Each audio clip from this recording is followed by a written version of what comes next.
Dear students, BA second sem history lesson आपका third, video भी third है। आज हम इसको देखेंगे, समझेंगे।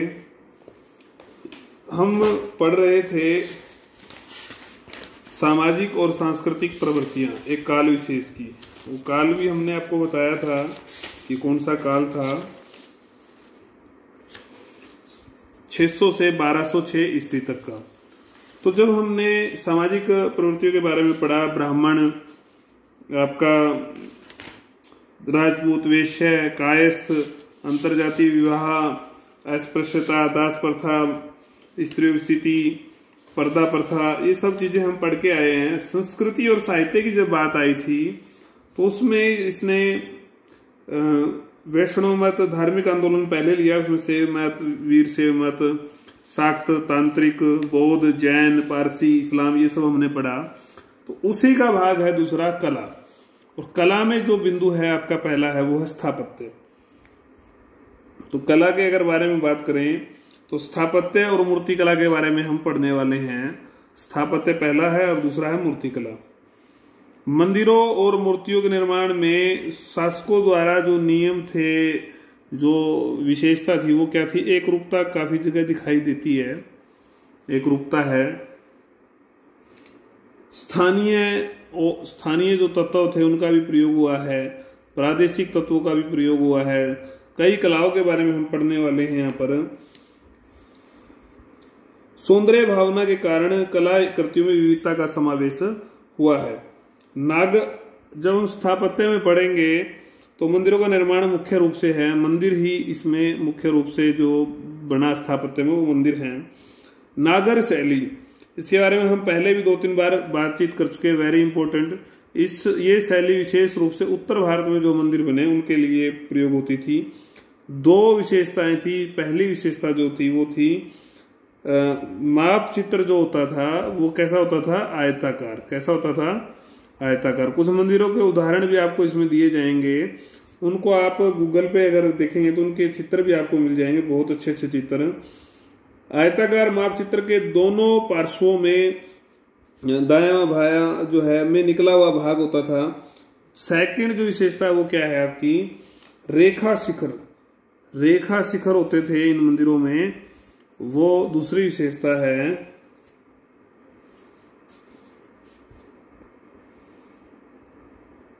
यह ऊपर की ओर उत्तर पतले होते जाते हैं। जैसे जैसे ऊपर जाएगा शिखर, कैसे होते जाएंगे? पतले।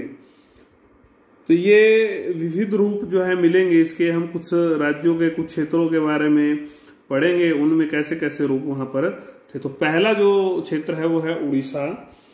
उड़ीसा में विशुद्ध प्योर ये शैली थी। 8वीं सदी से ही इसमें ये मंदिरों का निर्माण होने लगा था इस प्रकार के। भुवनेश्वर जो है विशेष इलाका था, आज भी उसका नाम आता है। उसके समीप सैकड़ों मंदिरों का निर्माण हुआ। यहीं पर जो पहला मंदिर जो 8वीं सदी में बना वो था परशुरामेश्वर मंदिर। इनको आप जरूर चेक करें कौन कौन से मंदिरों की। दूसरा है मुक्तेश्वर मंदिर। भुवनेश्वर की बात कर रहे हैं हम पहले। इसी तरह से लिंगराज, वेरी फेमस जो है मंदिर है ये लिंगराज। तो इसको भी जरूर आप देखें, इसका चित्र भी 1100 ईस्वी में बना। फिर आता है 12वीं सदी में। 12वीं सदी में बनने वाला जो मंदिर है वो है पुरी में जगन्नाथ का। वेरी वेरी फेमस मंदिर है ये, आपका टेम्पल है। इसको भी आप जरूर देखें, जगन्नाथ मंदिर। तो ये भव्य हैं, विशाल हैं, इनकी साज सज्जा, इनकी कलाकृति एक यूनिक है, अद्वितीय है। तो देखने की चीजें हैं, देखने का जो है ये हमारी विरासत है। इसी तरह नरसिंह प्रथम का जिक्र आता है। नरसिंह प्रथम ने कौन सा मंदिर बनवाया था? कोणार्क में सूर्य मंदिर। वेरी वेरी इंपॉर्टेंट, 2 अंक में भी ये क्वेश्चन आ सकता है आपका। कोणार्क मंदिर। तो ये स्थापत्य आंदोलन का चरम रूप यहाँ हम उड़ीसा में देखा। तो आप ये मंदिरों को जो है जरूर गूगल पे फोटो इनके जरूर देखना। मध्य भारत में भी नागर जो ये शैली थी इसका विशेष रूप विकसित होता है। यहाँ पर जो फेमस है वो है चंदेल शासकों ने, हम पढ़ के आए थे, खजुराहो के मंदिर बनवाए थे मध्य प्रदेश में। तो 950 से 1050 ईस्वी तक अनेक मंदिरों का निर्माण हुआ। तो उन अनेक मंदिरों में कौन कौन से थे नोट कर लें। ये भी अगर कोई पूछ ले कि कौन सी शैली का मंदिर है ये, तो कौन सी का है, नागर का है। कंद्रिया महादेव, देवी जगदम्बा, पार्श्वनाथ, केला देवी, लक्ष्मणनाथ और विश्वनाथ के जो मंदिर हैं वो सारे मंदिर किस शैली के हैं, आपके नागर शैली के। तो इनकी क्या विशेषता है, ऊंचे चबूतरे पर बनाए गए हैं। कैसे चबूतरे पर हैं, ऊंचे चबूतरे पर 3 कक्षें, प्रत्येक मंदिर पर गर्भगृह पर वर्तुलकार शिखर है। कैसे हैं, वर्तुलकार शिखर। इनके भी फोटो जरूर देखें आप। कंद्रिया महादेव का जो मंदिर है वो सबसे उत्कृष्ट मंदिरों में से आता है। तो यह मंदिर मध्य भारत में स्थापत्य कला का शिखर कहा जा सकता है। इन मंदिरों की विशेषताएं आपने जरूर देखनी चाहिए। मैं लिख भी देता हूं, आप भूल जाएं तो गूगल पर फोटो आप देखें, याद रहने में भी आसानी होती है। इस तरह से आप चित्र देखेंगे तो। पश्चिम भारत में अगर हम बात करते हैं तो राजस्थान और गुजरात का इलाका इस क्षेत्र में विशेष रूप से आता है आपका। राजस्थान में बना ओसिया के 16 ब्राह्मण और जैन मंदिर श्रेष्ठ हैं। सूर्य मंदिर अति भव्य है, सूर्य मंदिर यहाँ पे भी है।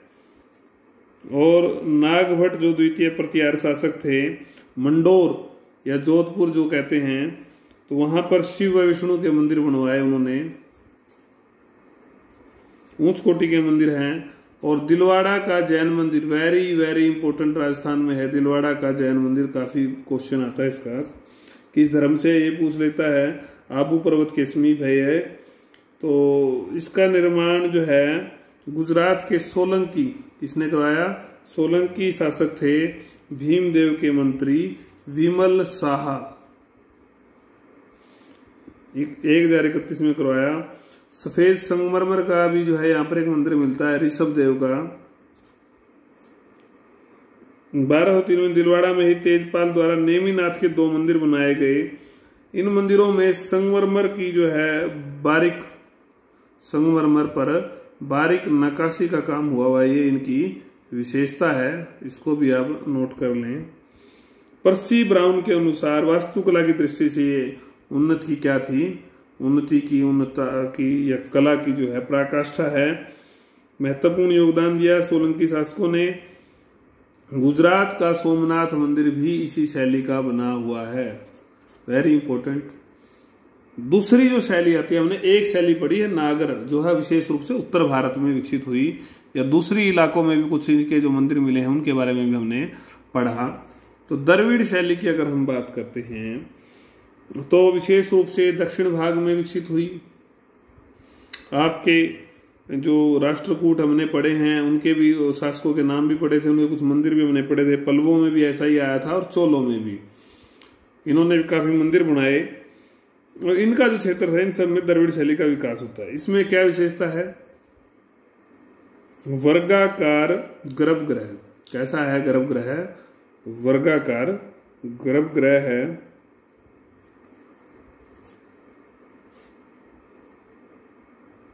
जिसमें देव प्रतिमा इस गर्भगृह में होगी। गर्भगृह के ऊपर क्या होता है, विमान होता है, शीर्ष होता है, जिसका आकार पिरामिड नुमा, पिरामिड देखे होंगे आपने, ऊपर छोटे होते जाएंगे, बेस बहुत चौड़ा होता है। विमान के ऊपर क्या होती है, स्तूपिका। क्या होती है, स्तूपिका। मंदिर में चारों ओर एक प्रदक्षिणा पथ होता है। क्या होता है, दक्षिणा पथ होता है, जिसके द्वार बने होते हैं। इस काल में मुख्य द्वार को और भव्य और ऊंचा बनाया जाने लगा और इसको क्या कहा जाता था, गोपुरम। ये विशेष बनाए गए, प्रभावशाली रहे ये। राष्ट्रकूट स्थापत्य, पहला है राष्ट्रकूट स्थापत्य। राष्ट्रकूट शासकों ने बौद्ध विहारों की तर्ज पर शिला स्थापत्य शैली में एलोरा में मंदिरों का निर्माण करवाया। कहां पर करवाया, एलोरा में। और कौन सा स्थापत्य था, शिला स्थापत्य, मतलब शिलाओं को काटकर, पत्थरों की जो चट्टानें थी उनको काटकर मंदिर बनवाए। शिला आधे मील तक फैले हुए हैं। इनमें Rameshwar, Kailash, very very important, Kailash मंदिर किन्होंने बनवाया, कई बार आएगा। दशावतार मंदिर, ये मंदिर है। तो ये चट्टानों को तराशकर स्वतंत्र मंदिर बनाया गया। इन्होंने एलिफेंटा में भी जो है गुहा या गुफा मंदिरों का जो निर्माण है वो करवाया। तो इन सब पर कैसी शैली का प्रभाव नजर आता है? द्रविड़ प्रभाव इनके ऊपर नजर आता है। विशेष रूप से द्रविड़ शैली में ये सारे मंदिर बने। दूसरा है पल्लव। महेंद्र प्रथम ने बनवाया पहला जो विशेष मंदिर है जो इतिहास में दर्ज है वो है महेंद्र प्रथम पल्लव शासक। तो इन्होंने गुहा स्थापत्य शैली से अनंतेश्वर मंदिर, गुंटूर जिले में पड़ता है, अनंतेश्वर मंदिर बनाया। बाद में नरसिंह वर्मन के समय एक नई, ये भी हम पढ़ के आए थे, आपको ध्यान होगा तो, जो पल्लवों के बारे में मामल शैली का ही विकास कर दिया उसने। इन मंदिरों में रथ आकार में जो है विशाल शिलाखंडों को काटकर, विशाल शिलाखंड काटे गए और उनको काट कर मंदिरों का निर्माण कराया गया। ये मंदिर महाबलीपुरम में, कहां पर बने? महाबलीपुरम में। ये रथ मंदिर सप्त पैगोडा के नाम से प्रसिद्ध है। सप्त पैगोडा, ध्यान रखें इसको, नाम वेरी इंपॉर्टेंट। कहां पर है? महाबलीपुरम में।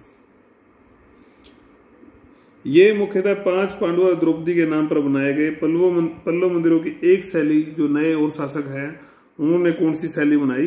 राज सिंह शैली। नरसिंह वर्मन ने मामल शैली का प्रचलन किया और उन्होंने राज सिंह शैली, जो पल्लव नरेश राज सिंह के राज्यकाल में विकसित हुई, स्वतंत्र मंदिरों का निर्माण कराया। मामलपुर में समुद्र तट पर तटीय मंदिर या शोर मंदिर, एक इसमें खास बात आएगी, इन्होंने कांची का कैलाश मंदिर बनवाया था। कैलाश मंदिर एक महाराष्ट्र में, कांची का कैलाश मंदिर, इसको आप याद रखें, ये अलग है। तो तटीय मंदिर बनवाया। एक उन्होंने बनवाया बेकंठ पेरुमल मंदिर।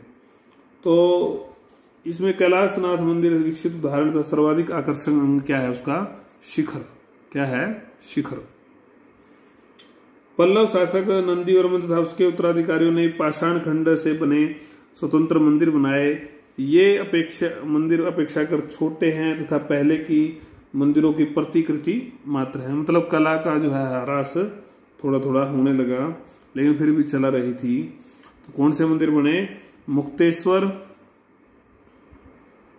कांची में, और गुड्डी मल्लम का परशुरामेश्वर मंदिर, परशुरामेश्वर।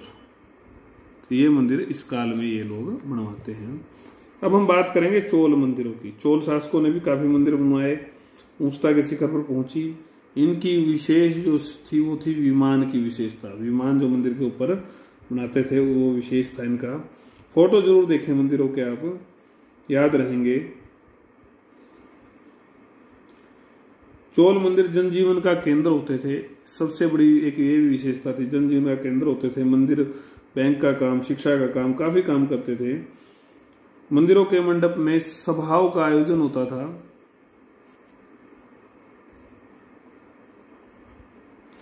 प्रारंभिक मंदिरों में नरमतलई का विजयालय चोलेश्वर मंदिर, कौन सा? विजयालय चोलेश्वर मंदिर आता है। गर्भगृह गोलाकार है, मंडप जो है स्तंभ युक्त है, ऊपर विमान है। और आपको याद होगा राजा राज ने कौन सा मंदिर बनवाया था? तंजौर में वृद्धेश्वर मंदिर, वेरी इंपॉर्टेंट।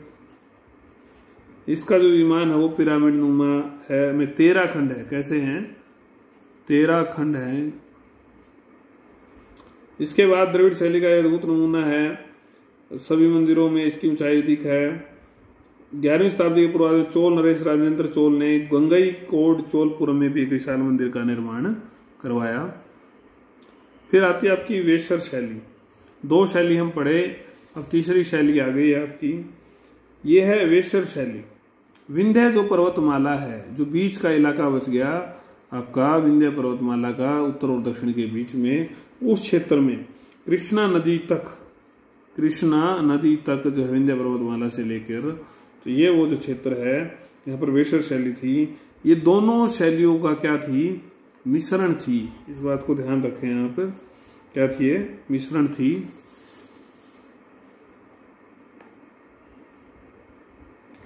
इसमें मंदिरों का नियोजन तथा प्रारूप द्राविड़ शैली में था तथा अंदर अलंकरण। देखो मंदिरों का जो नियोजन और प्रारूप वो कैसी शैली में है, आपके द्रविड़ में। और अलंकरण, अंदर जो अलंकरण है, प्रतीकों की जो संरचना है, वो कैसी शैली में है, आपका नागर। दोनों शैली जिसमें थी मंदिरों में, वो क्या कहलाई, वेशर कहलाई। तो उदाहरण के लिए द्रविड़ शैली में गर्भगृह पर विमान होते था, ऊपर गुंबदकार स्तूपिका होती थी। नागर शैली की तरह प्रदक्षिणा पथ छत विहीन होता था। दीवारों पर रथों का नियोजन नागर शैली से प्रभावित था। चालुक्य शासकों के काल में 7वीं से 8वीं शताब्दी में ऐहोल और पट्टदकल, ये हम पढ़ के आए थे जब हमने ऐहोल चालुक्यों को पढ़ा था। ऐहोल और पट्टदकल में काफी मंदिरों की रचना हुई, साथ साथ बने एक शैलियों के मंदिर। तो एक नई जो है शैली का इन से जो है परिवर्तन होता है, एक नई शैली का विकास होता है जब ये मंदिर वहां पर बनते हैं। तो चालुक्य शासकों ने शुरुआत में जो है ऐहोल में कितने मंदिर बनवाए, 70 मंदिरों का निर्माण करवाया। कुछ उल्लेखनीय हैं। बाद में पट्टदकल में भी 10 मंदिर बने जो कि मिश्र शैली के थे। इनमें जो प्रसिद्ध है वो है विरूपाक्ष का मंदिर। कांची का कैलाशनाथ मंदिर के नमूने पर बनाया गया था ये विरूपाक्ष। वेशर शैली का पूर्ण विकास हुआ 12वीं सदी में। 12वीं सदी में इस शैली का काफी विकास होता है। इस काल का इतगी नामक स्थान पर मंदिर है एक महादेव, कहां पर है, इतगी। और फिर है ककुड़ी का काशी विश्वेश्वर, काशी विश्वेश्वर, ये याद रखना। 2-2, 3-3 मंदिरों के नाम तो कम से कम। होयसल शासकों के द्वारा भी एक मंदिर बनाया गया, होयलेश्वर मंदिर, होयसलेश्वर मंदिर। ये हमने पढ़ा 3 मंदिरों की जो शैली थी। स्थापत्य को हम पढ़ रहे थे। स्थापत्य का पहला भाग हमने पढ़ा मंदिर की शैली। अब आपका दूसरा जो पॉइंट आता है वो है मूर्ति कला। मूर्ति कला भी स्थापत्य का ही भाग है। तो जब ये मंदिर बने, हिंदू धर्म के विशेष अंग थे ये हिंदू धर्म के मंदिर, तो पुनरुत्थान जो हुआ मंदिरों का, हिंदू धर्म का, तो मूर्तियों का भी पुनरुत्थान हुआ। तो इस पर भी इसका प्रभाव पड़ता है। अवतारवाद ज्यादा फैल गया था, तो काफी अवतार हो गए, तो काफी अवतारों की मूर्तियां बनेगी। तो उदय के कारण काफी प्रचलन जो है बढ़ता है। इस बात को समझने की जरूरत है मूर्ति कला के। शिव और विष्णु, शिव और विष्णु के मंदिरों का निर्माण हुआ, मूर्तियों की स्थापना होगी, मंदिरों का निर्माण होगा, तो मंदिर मूर्तियों से भर गया। उदाहरण के लिए चाहे खजुराहो में देखो आप, चाहे राजस्थान में देखो, उड़ीसा में देखो, ये हम पढ़ के ही आए हैं अभी, कहाँ कहाँ मंदिर थे, किस किस देवता के थे। तमिल क्षेत्र में देखो, मैसूर में देखो, सभी जगह पर बड़ी संख्या में मंदिर बन रहे थे और उन्हें यहाँ पर साथ में क्या बन रही थी, मूर्तियां। तो ये इस काल की मूर्ति कला का क्या करती हैं, प्रतिनिधित्व करती हैं। खजुराहो, उड़ीसा तथा अन्य स्थानों के मंदिरों की भित्ति पर बने देवी देवता, क्या क्या बनता था, देवी देवता, नर्तक, नाचने वाला, नर्तकी, नाचने वाली, नायक, नायिका, योद्धाओं की मूर्तियां जो है वो मूर्तियां कैसी हैं, प्रभावशाली हैं। स्त्रियों का क्या क्या दिखाया गया है मूर्तियों में, बहुत बारीक चित्रण होता था। केश विन्यास, केशों की जो संरचना है, केश बालों को कैसे कैसे तरीके से बहाया गया है। लटो वेशभूषा, लटों को संवारने की अनगिनत जो है मोहक शैलियां, मोहले जो हमारे मन को इतनी अच्छी लगे। साज श्रृंगार रूप भाव की अभिज्ञता, जो सारी जो ये चीजें हैं मूर्तिकला को समृद्ध करती हैं। खजुराहो मंदिरों की मूर्तियों पर तांत्रिक मत का स्पष्ट प्रभाव है। यहाँ मूर्तियों की मानसिकता तथा शरीर के नाना प्रकार के लोच पर बल दिया गया है। मुद्राएं और भाव, जो मुद्राएं हैं, भाव भंगिमाएं हैं, वो कैसी हैं? बड़ी सशक्त हैं, सजीव हैं। इस काल में बनी गोमतेश्वर की मूर्ति, किनकी मूर्ति? गोमतेश्वर की मूर्ति जो है वो प्रसिद्ध है। यह विशालकाय मूर्ति कहाँ पर है? श्रवण बेलगोला में। वेरी वेरी इंपोर्टेंट, गंभीर मुद्रा में ये मिलती है, इसको याद रखें आप। दक्षिण में चोल मंदिरों में मूर्ति कला का विकास देखा जा सकता है। बृहदेश्वर मंदिर में आदम कद, कैसी मूर्तियां हैं? आदम कद मूर्तियां हैं। 9वीं सदी में कांस्य से बनी, वेरी इंपोर्टेंट, कांस्य से, किस धातु से बनी? कांस्य से। किन की मूर्ति? नटराज की मूर्ति, ये बहुत फेमस मूर्ति है। नृत्य करते हुए शिव की मूर्ति। इसी प्रकार नागेश्वर मंदिर में नागराज की जो मूर्ति है वो मिलती है। तो ये मूर्ति कला के हम कई उदाहरण पढ़ के आए हैं। तंजौर समूह मूर्ति में भी भव्य है, इसमें राम लक्ष्मण सीता की मूर्तियां हैं तथा पांव में हनुमान बैठे हुए हैं। तो मूर्ति कला भी जो है काफी विकसित हमारे यहाँ पर रही, ये भी हमने आज इस वीडियो में देखा। तो अगली जो हमारी वीडियो है वो शिक्षा, साहित्य और इस पाठ के जो छोटे क्वेश्चन हैं उन पर आधारित होगी, उसको भी हम कर लेंगे। तब तक आप इस वीडियो में कोई क्वेरी आपकी है तो वो व्हाट्सएप से ले सकते हैं, कोई भी क्वेश्चन आप पूछ सकते हैं। धन्यवाद।